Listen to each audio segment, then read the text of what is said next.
Nous sommes à 8h13 avec l'avocat de Tariq Ramadan, Emmanuel Marcini. Bonjour. Bonjour. Hier, la Cour d'appel a refusé la remise en liberté de votre client, de Tariq Ramadan. Que dit la Cour d'appel ? Écoutez, nous n'en savons rien encore puisque nous avons plaidé hier, le délibéré a été rendu, nous aurons la motivation dans quelques jours. Je dois dire que je ne suis pas surpris par la décision qui a été rendue, tant l'institution judiciaire dans cette affaire depuis le début fait preuve d'un certain autisme. Le problème de la réalité... Attention à l'usage des mots autisme. Oui. Je dis ça au passage. Oui, non, mais moi je vous dis que oui. L'institution judiciaire refuse de voir la réalité de ce dossier. On parle d'accusations qui sont contredites, il y a des mensonges. Monsieur Tariq Ramadan ne bénéficie pas d'un traitement équitable et sa cause n'est pas entendue équitablement, c'est ce que je dénonce depuis le début. Il est devant la justice parce que 3 plaintes ont été déposées. Des confrontations doivent avoir lieu, on est bien d'accord, Maître Marcini. Oui, une confrontation a déjà eu lieu pendant le temps de l'enquête préliminaire. Oui, l'autre a été refusée par Madame Ayari. Et puis, il y aura une autre confrontation. Est-ce qu'il est utile de maintenir en détention Monsieur Ramadan le temps que ces confrontations soient organisées? La réponse est non. Pourquoi ? Non. Il n'y a aucune raison pour que Monsieur Ramadan soit en détention provisoire. Pourquoi est-ce que nous savons ce que les accusatrices disent? Monsieur Ramadan peut tout à fait être en liberté. Nous avons même proposé une assignation en résidence. Cela n'est pas de nature à interférer sur le déroulement des investigations. On nous parle de pression et de menaces. Mais ce ne sont que des allégations. Nous demandons la réalité et des preuves de ces menaces. Il n'y a rien. L'une des parties civiles, en revanche, a même admis devant les services de police avoir créé de faux comptes Tariq Ramadan pour diffuser en son nom de fausses informations. Cela, la justice n'en a que faire. Alors, une 4e femme a déposé plainte pour viol à Genève, je crois savoir. C'est exact. C'est exact. Vous dites la détention est totalement injustifiée. L'avocat général, lui, insiste sur la nécessité de garantir la présence de Tariq Ramadan en France, afin d'éviter d'éventuelles pressions sur les accusatrices et de prévenir le renouvellement des faits. Monsieur Ramadan bénéficie d'excellentes garanties de représentation. Il n'a jamais été condamné. Il s'est présenté spontanément devant les services de police tout en sachant les accusations dont il faisait l'objet puisque les parties civiles ont choisi elles-mêmes, avant même de déposer plainte, de médiatiser cette affaire. Il savait qu'il était accusé de viol. Il est venu volontairement. Il n'a qu'une seule nationalité. Il offre de remettre son passeport. Il offre éventuellement un bracelet électronique, de payer une caution. Et puis 150 000 euros. Et puis quoi? On nous dit que M. Ramadan risquerait de fuir en Suisse, un pays dans lequel il fait l'objet également d'une plainte pour viol. Est-ce que c'est sérieux? Est-ce que c'est sérieux?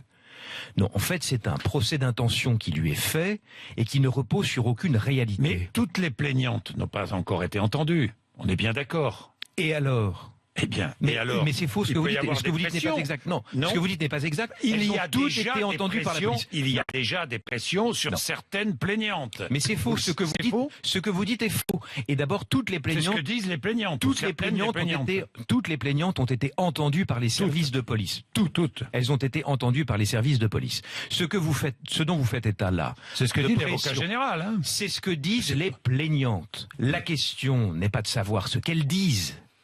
On le sait ce qu'elles disent. La question est de savoir. La question est de savoir s'il y a des éléments derrière les accusations. C'est l'objet d'une enquête pénale. On ne peut pas dire qu'il y ait des éléments confondants concernant les accusations, mais au contraire, les premières investigations démontrent qu'elles ont menti. On a fait des vérifications sur les chambres d'hôtel à côté. On nous dit qu'on a entendu des gens se disputer, les chambres d'hôtel sont vides. Madame Ayari se trompe sur la date à laquelle elle prétend avoir été violée. Elle prétend n'avoir plus eu aucun rapport avec Monsieur Ramadan après le mois d'avril 2012. Or, jusqu'au mois de juin 2014, elle lui envoie des textos en lui disant: je sais que tu ne seras jamais amoureux de moi, mais bientôt tu seras entre mes cuisses. Il y a des centaines de messages comme cela qui sont complètement contradictoires avec ce qu'elles disent. Je dis que la justice aujourd'hui perd la raison. Elle manque d'objectivité. Ce dossier mérite du calme, de la rigueur, du sang-froid. Et je regrette que la justice aujourd'hui se laisse emporter par une empathie vis-à-vis des victimes. C'est vrai qu'il est plus facile d'avoir de l'empathie pour une et les victime. médias, vous accusez aussi les médias? Mais bien évidemment, est-ce que vous pensez que le traitement médiatique réservé à la défense de M. Ramadan est du même niveau que celui accordé aux victimes? La réponse est non. Vous m'invitez aujourd'hui. Vous êtes quasiment l'un des seuls à m'avoir invité. Il y a 2 ou 3 médias, c'est tout, pas plus. Lorsque des informations objectives sont données, elles ne sont jamais relayées par la presse. J'avais d'ailleurs demandé au ministère public, dès le mois de mars, de faire un communiqué, comme la loi lui permet, pour rectifier un certain nombre d'erreurs matérielles qui étaient véhiculées, et notamment comme ce problème des menaces et des pressions dont on nous parle, dont on nous rabâche les oreilles, pour créer artificiellement les conditions d'un maintien en détention provisoire. Ce sont des choses artificielles, parce que M. Ramadan n'est pas un détenu ordinaire, et il ne bénéficie pas d'un traitement juste et équitable. A-t-il usurpé ses titres universitaires, ou certains de ses titres universitaires? Franchement. Absolument pas. Vous êtes formel. Absolument pas. Et de plus... Toutes les enquêtes... Absolument pas. Et de plus, Monsieur Bourdin, oui. Ceci n'a rien à voir avec les faits qu'on lui reproche. Mais rien à voir. Vous voyez, on essaie...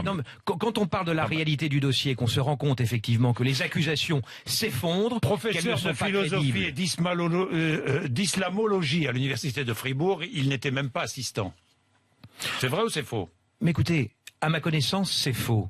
Et je ne suis pas chargé du rectorat ni des palmes académiques. Ce qui m'importe, moi, ce sont les accusations portées contre M. Ramadan et le traitement dont il fait l'objet. Je dis simplement à ce jour que M. Ramadan n'a rien à faire en détention provisoire. Quel est son état de santé? Il se dégrade de jour en jour. Aujourd'hui, M. Ramadan est handicapé. Il ne peut quasiment plus marcher. Il souffre d'incontinence urinaire. Les lésions dont il est atteint aujourd'hui sont peut-être irréversibles et aucun médecin n'est capable de dire si son état va pouvoir s'arranger. Sachez, Monsieur Bourdin... De quelle maladie souffre-t-il? Une sclérose en plaques. Sachez, Monsieur Bourdin, que seul un neurologue est capable de le traiter. Que Monsieur Ramadan n'a pas vu de neurologue depuis le 9 mars, à l'exception des médecins experts. Que le médecin qui le gère au quotidien est un gastro-entérologue, que les médecins nommés par le juge ont dit que son état de santé était compatible avec la détention, à la condition qu'il ait un accès aux soins pluridisciplinaires. Cet accès aux soins ne lui est pas donné. J'ai demandé à la cour d'appel qu'à minima une nouvelle expertise médicale soit ordonnée pour juger de son état de santé. Même cela lui a été refusé. Mais tout lui est refusé à M. Ramadan. Il lui est même refusé l'accès à son dossier. Je suis obligé d'aller dans un petit parloir de 2 mètres carrés avec des tonnes de feuilles. Lui, il prend des notes sur un coin de table alors qu'il pourrait faire la même chose au greffe de la maison d'arrêt. Des parloirs famille lui ont été refusés pendant plus d'1 mois et demi. Tout lui est refusé à M. Ramadan, y compris l'écoute dont il doit normalement bénéficier de la part de ses juges. C'est ce que je dénonce. Je dis simplement... Je ne vous dis pas que M. Ramadan est innocent. Personne ne peut le dire. Il n'y a que lui qui le sache. Je dis simplement que quand M. Ramadan dit qu'il n'a pas violé ses femmes, aujourd'hui la réalité du dossier judiciaire non seulement me conforte dans ce qu'il dit, mais également me permet de dire que ses parties civiles mentent. Et puis, sur la dernière, Mounia, la prostituée de l'affaire du Carlton, celle dont les juges du tribunal correctionnel de Lille, c'est pas la défense de M. Ramadan, sont venus dire que sa crédibilité était sujette à caution, qui avait accusé un avocat, qui a été relaxé, et qui vient nous dire qu'elle a été violée 9 fois, qu'elle est allée à Londres, à Bruxelles, à Paris, et que, mon Dieu, elle a été violée. Pourquoi? Elle ne pouvait pas arrêter au motif qu'elle était sous emprise de M. Ramadan. Mais qu'est-ce que c'est que cette tarte à la crème judiciaire, cette emprise? Elle existe où? Ceci n'est pas sérieux, Monsieur Bourdin. Je vous dis simplement que Monsieur Ramadan n'a rien à faire en détention provisoire. Bien, merci Emmanuel Marcini, avocat de Tariq Ramadan. Chacun a le droit à la parole ici sur RMC. Vous le savez, que ça plaise ou pas, c'est comme ça.